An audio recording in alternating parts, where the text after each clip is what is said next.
What's up guys, it's Maxwell from DLZ and I'm back today with another war recap video. And in a random matchup we were facing off against Blood Legion, who are actually a Spanish clan. So as far as the breakdown goes, DLZ had 3 Tunnel 11s and 8 Tunnel 10s, and our opponents had 4 Tunnel 11s, 1 10.5, 5 Tunnel 10s and 1 9.5 and 1 more NG 9.5 further down in the roster, so definitely an offensive advantage to our opponents. But let's check out our best attacks. Starting things off at number 27, we have Duck the Boss coming in for this one, getting the easy CC lure. Obviously both heroes are there as well, so this base sort of calls for a Quattro Lalo or a Mass Hawk attack, and he chose to go with the Mass Hawk attack with those new maxed level 7 Hawks in the Clan Castle as well. So yeah, the Mass Hawk attack definitely also getting stronger, and Dr. Boss right here proving that ground attacks are still viable as well. So actually both heroes surviving the enemy hero kill very easily. The Queen still has her ability as well, so she's going to be really valuable. First heal spell is going to be swagged right there between those defenses. Yeah, so not ideal placement on that, but second heal was a little bit better, catching that bomb from that bomb tower right there. And gonna place the fourth heal spell, the third heal spell any moment right here. There it goes. And once again, yeah, sort of okay, I guess. There goes the Tesla farm, so he's gonna need to heal for that. So yeah, pretty much effectively used 2 heals on this base, and the Hawks just able to get the rest done without any support. Skelly traps are on his Hawk's butt though, so that's sort of a bummer. There goes a freeze trap, so a little more painful, but the kill squad right here still doing work. The baby dragon floating around with those heroes getting it done, swinging around the base, and the Hawks are gonna be able to kill just enough defenses to wrap this one up. So yeah, hadn't he used those heal spells too early, definitely would have been a lot more, a lot easier on him as well. But still able to wrap it up, as the Queen still has her ability, and there's not much defense left in the base. Only an Archer Tower really to worry about. There he goes, Queen ability busting through the wall, wrapping up a 3-star. So yeah, definitely valuable to farm all the Dark Elixir for the level 30 Queen, because she got the job done in this case. Up next, number 23, and my man Hastebuster coming in for this one. Nice attack right here with 10 Wizzies, 3 Golems, so we have the Stoned Opener, and then he's just got some back-end loots, because take a look at this base. All the air defenses are on this side of the base right here, so very easy to get, or not really very easy, but definitely possible to get those out of the way. And then the backside can definitely be yeah, back-end loot, because the Queen is definitely going to get killed by the squad as well if they get all air defenses. So that's his plan right here, coming in with the 3 Golems, opening jump spell, just a little bit of a Golem swing around right here, but gets that Troll Tesla out of the way with the balloon. So late Golem coming in here for some more tanking. Hopefully, yes, it decides to go towards the jump spell. Also could have gone towards the Archer Tower. That would have been a bummer, but it decides to go in, so that's nice. There goes the CC. Looks like the defending Clan Castle is the Witch, a Baby Dragon, and a Valkyrie, so those are all going to get poisoned. And then obviously the bowlers are going to be able to kill the Valkyrie and Witch very quickly. Excuse me guys, I'm a little bit sick, but it's all good. Bowlers are doing work now. 3 air defense already out of the way, and the Queen is definitely grabbing the 4th one right there.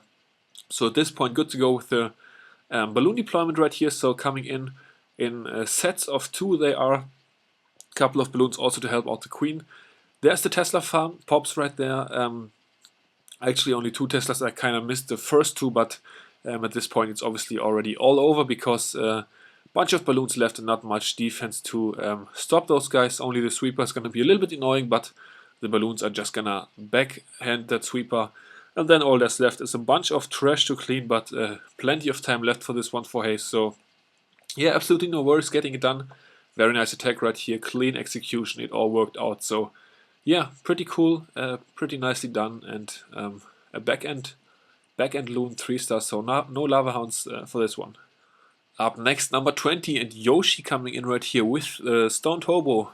So not seeing that much anymore of this attack, but Yoshi bringing it in this case on this, yeah, I guess it's a 9.5, but nobody told Alvaro that he had to upgrade heroes in order to make it more valuable as well. He just got the army camps and that's it, looks like, as the defending king is still level 23, so yeah, that's that. But doesn't really matter that much on defense, I guess. So not gonna have any effect on this attack, but yeah, whatever. I'm gonna talk about the attack. So archers and dragon in the CC. So shout out to the creativity for that. Really patient right here with the bowlers until the funnel is really created, because he needs them to go down this pathway right here that Alvaro has built in his base. I just can't stop about it. Somehow I'm always a little bit triggered with these accounts, but yeah, as I said, it's all good, because this obviously got wrecked. The bowler's getting some really nice value in the core. Heal spell was down perfectly to catch that giant bomb. No bowler died from the giant bomb, so that's very nice. They are gonna bowl over the king. And then he has 16 hawks left, so gonna be sending them in from the 3 o'clock corner right here. There they go. Couple hawks for the Wizzy Tower, couple hawks for the mortar. And then the cannon is gonna be a little bit annoying, as well as the Tesla is, so he's gonna just send one more hawk in right there. Very patient to get that cannon out of the way. Springtrap only catches 1 hawk, so that's good. And the queen still has her ability. She's gonna get the bomb tower out of the way before the rest of the hawks are coming in, so that's nice. And there they go, being sprinkled in. Sort of swag slash harassing the attacker right here by sending in one by one with the hawks. So pretty funny on that. And yeah, obviously able to wrap up the 3-star on this one. Swag heal, 3 swag hawks, 3 swag wizards, and the swag warbreaker as well. So yeah, very nicely done to Yoshi, crushing this base. Nice job, man. And yeah, certainly glad to see this one fall so easily. And next up, my man Robin coming in right here on number 13, bringing the Queen Charge Go La Lune attack for this one. So certainly seeing quite a bit of that stuff, but I always love to watch his execution, because he does it so clean. So that's why I love showing his attacks whenever he gets those nice triples. Wizard getting some really nice value here. Since the mortar is being tanked, it can take out several buildings by itself. So very nice scout on that. The queen gets that first air defense nice and easy, and after that, perfect timing. Take a look at that. The wizard takes out that storage, but I guess it was so far away the queen wouldn't have gone there anyway. Still, I like the fact that those went down at the same time. Anyway, so 2 more wizards coming down right here, taking out several more trash buildings. So the funneling very nicely done right here with wizards on this base. And now take a look. The perfect path for the bowlers has been created. They are starting things off right behind the king, going towards enemy king, and then they are obviously going to utilize the rage spell to accelerate themselves through, or to be accelerated through to the enemy queen. Clan Castle has goblins and the baby dragon, so nothing to worry about with a bowler attack. Queen gets the baby dragon. The heal spell was obviously down in time. 1 loon for that cannon right there that is standing solitary on the outside, so very nice job on that. Now he's starting La Lune from the top right here. There go the balloons, being a bit patient on the Lava Hound, just so that it doesn't get too far in front, so that's very good as well. Obviously some air skeleton traps for this one, since everybody is expecting air attacks. Goes right into the Tesla farm, so that's obviously nice if you can get that out of the way early, and he will. The air skeleton traps are being a little bit annoying, but luckily the lava pups are going to be able to do a little bit of work on that. And there goes the last air defense. Gets it out of the way, but the air skellies, man, they are just so pesky. Luckily, though, a bunch of his ground troops survived as well. The king is even being healed up.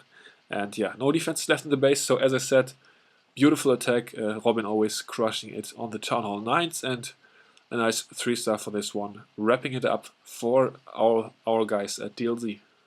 And then we have Phantom, probably with the, I have to say, 3rd most valuable player of this war. No, I think 2nd most valuable player of this war, but 3rd coolest attack, I think, for this one, because he's getting it done on 9.5 right here, which obviously has a few more walls. Well, does this one even have... It definitely has to upgrade air defenses, and he's bringing an air attack, so that's that already, and probably Teslas as well. But gotta be honest, I don't know about the Teslas, because I didn't watch all the attacks entirely before, because I wasn't in this war. I was actually busy with Winter Bash event still when this was going on, so some of those attacks I'm seeing for the first time as well, so I might be surprised, but for this one he just suicided his heroes for 1 air defense, and then he's just gonna Quattro Lalo the rest of the base. Air sweepers are kind of making that possible. He has his expo set to air, obviously, but still it's gonna work out for Phantom on this one. First haste spell goes in, first Lava Hound to the first air defense, there goes the second Lava Hound, gets a black bomb, red bomb right away. I don't really understand that red bomb, to be honest, because it was right in the way towards that air defense, so pretty obvious that an air attacker would send the Lava Hound in there, but yeah, that's that. This base is very close, very bunched up together. The defenses are close together, so that's very nice for the Lunatic, and the pathing is also looking pretty good. So really obvious choice for this one, but still, he's doing such a beautiful job on those level 7 air defenses right here, the Town 10 air defenses, and yeah, just crushing it on this base. This attack was very late in war, and yeah, pretty much a swag rage right there. Definitely a lot of hype in the chat when this 3-star happened, because yeah, Phantom going up. David against Goliath against the base, he was definitely outmatched on this. Probably had also had the additional traps and stuff. I didn't check on that either, but yeah, so beautiful job to Phantom right here, and he even used four hounds of his own. So Clan Castle Golem, no Max Lava Hound. So yeah, some extra points for that. Alright guys, and upcoming is Fabi galore now, so our man ASAP Fabian with his second account right here. Coming in and he's gonna get the 10v10 triple, the first 10v10 triple I might add, because there's gonna be more. I can definitely already spoiler that. So coming in right here with the Queen Charge Valalo attack, it looks like, so I don't think he has the golem for this one, or maybe he has one later, I don't know. So Queen Charge is definitely starting off at the bottom, charging into this compartment for an air defense and a bunch more other buildings. Clan castles obviously gonna get killed by the Queen, and probably the enemy heroes as well. I have not watched this attack before, so there might be some surprises for this one. King coming in now, taking out that barracks to funnel the Valkyries. There goes the wall breaker to weaken up that wall, actually to kill that wall. It must have been previously damaged as well. So the Valkyries and the King now coming in for that first Inferno Tower kill. Queen gets enemy CC out of the way. She's getting some skeleton traps as well. The Valkyries are actually gonna smack enemy Queen in the face, so that's how she died in this raid. At this point his Queen has lost all the healers, but she still has her ability left, so that's good, and she's now getting some cover by the balloons. Queen jumps into the core, gonna get a bunch more value, locking straight onto that back in the air defense. That can't have been the plan for this one, but nice that it happened. So yeah, there goes the second Inferno. Rage Spell right on top of that's gonna absolutely destroy that, and at this point take a look how many balloons he has, and there's no splash damage left in the base, so we can definitely speed through the rest. And as I said, we have plenty more Fabi to watch, because he was definitely the MVP for this war, getting those 10 versus 10s, and yeah, we're gonna see more of that. So this was the first one, very nice. Bunch of troops left, looks like it's about probably 100 army camp space that survived this raid, so thumbs up to Fabi, nicely done on this one. Alright, coming up right after that, he is with his main account, going in on number 8 right here. Base with some pretty nice walls, I gotta say. Thresh, nice job on the walls, man, keep farming. Queen obviously gonna get a very easy air defense right here. That's what we're probably gonna see a lot more of in the Town Hall 10 meta, with the Town Hall 10s moving their air defenses towards the outside to make themselves less vulnerable to La Lunatics.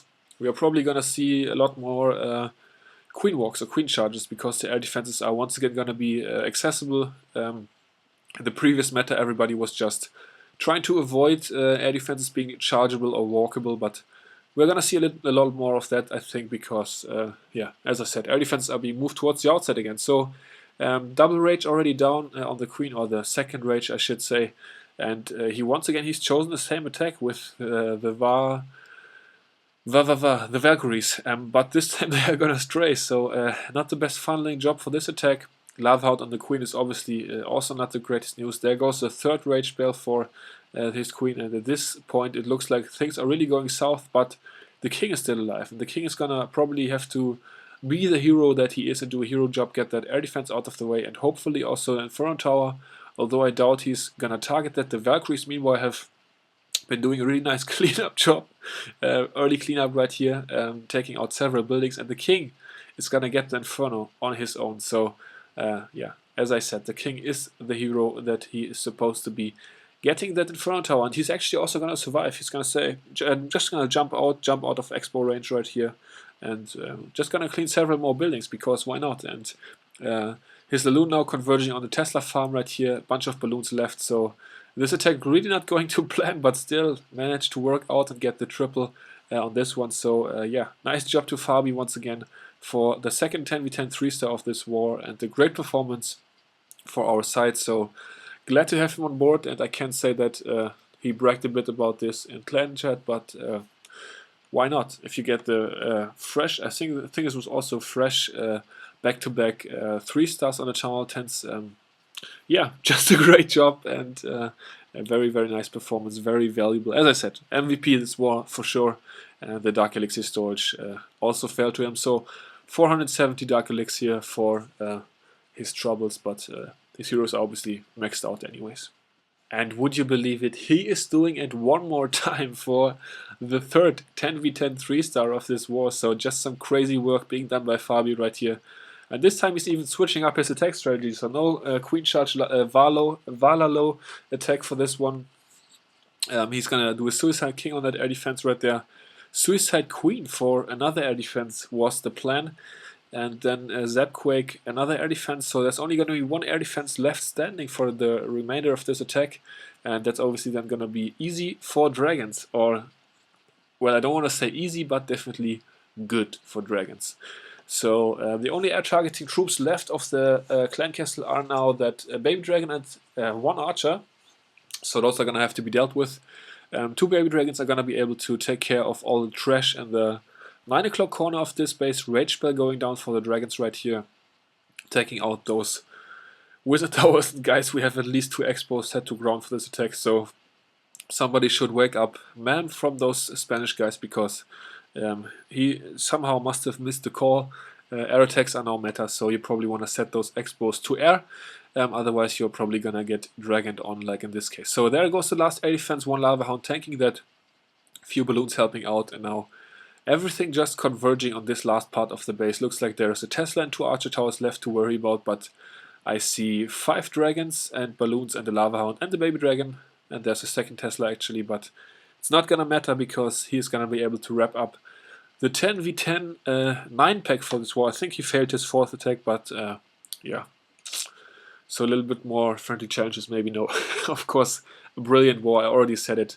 Fabi just being an absolute beast, and he also got a 9 versus 9 6-pack this war as well, just to also not fail to mention that. So amazing work, amazing war by you, and yeah, would be nice if you could reproduce it this weekend for the matchup against Cold September, but I guess we're gonna have to find out in a couple of hours on that. And with that, we are at number 1, and we have an angry Stevo coming in for this one, because yes, Stevo got tripled this war. He's obviously our number 1 in the wars, because he is pretty much maxed out, or very close to it at least. Hanging out close to the Legends League, and just an overall beast. But Grumlock right here from the Blood Legion actually came in and had a nice 3-star on Stevo's base. So with the war being close to its finish, Stevo said, well, if it's possible, I'd like to have a crack at number 1, and he got the okay and went in, and actually was able to return the favor. So pretty awesome. Obviously a pretty shitty base right here with those ring bases. Those yeah, if you can pull it off, always allow a 3-star, or the possibility for a 3-star. Obviously I myself have failed often enough on those bases as well, but Stevo in this case had a very nice kill squad, because take a look at his kill squad. It was taking out 1 Inferno Tower, 2 air defenses, and the Eagle Artillery, and some more other defenses as well, of course. So yeah, just a beautiful amount of value of his kill squad. And there goes the Laloon towards the bottom, so he's deploying 3 balloons, at least 3 balloons per point defense, just so that those go down immediately and the lava hounds don't get too far in front, because with those air defenses very far away, you can sometimes run into the problem of the balloons hanging too far back and the lava hounds just dying. I know that this oftentimes happens to me on those ring bases, so I can definitely learn from this attack as well. And yeah, bunch of balloons left converging on those last defenses. No splash defense left in the base. So yeah, at this point it became evident that it was going to be a 3-star very late in the war. And yeah, shout out to Stevo for getting it done, getting the revenge, and evening up the 11 versus 11 3-star count for this war as well, with one 1 and 1. So Town Hall actually being the last building to fall, which is of course not uncommon in these types of dead zone ring bases. So yeah, Stevo, nicely done. And with that we are going to check out the war map and the results. So Blood Legion proving to be quite a nice opponent in this random match, but in the end we were able to come away with the victory by 7 stars. So let's check the war results. Actually, meant the war details. So we actually did not use one of our attacks, just didn't get it done in time, and had 24 3 stars. They had 16. They only used 58 of their attacks. So yeah, they 3-starred Stevo, as I said, and then they 3-starred one of our 10s, but Tezo is still sort of a low defense Town 10. Taking a look at their side of the map, so Stevo 3-starred number 1. We actually left number 2, only 1 start, I think, went for that one with an 11 versus 11 triple attempt, and yeah, just didn't care because we won anyways. And then 3-starred 3 Town 10, so you actually saw all the Town 10 3-stars, 3 out of 5 were 3-starred, and those all fell to Fabi. So yeah, the 10.5 right here falling to Phantom. We also saw that one, then we obviously cleared 9s as usual. So yeah, that was the war. GG to Blood Legion. Thank you guys for the war. Definitely had a ton of fun in this one, and also a bunch of loot. So that's gonna do it for this recap, guys. Hope you enjoyed. Until the next one, I will see you all later. Peace out.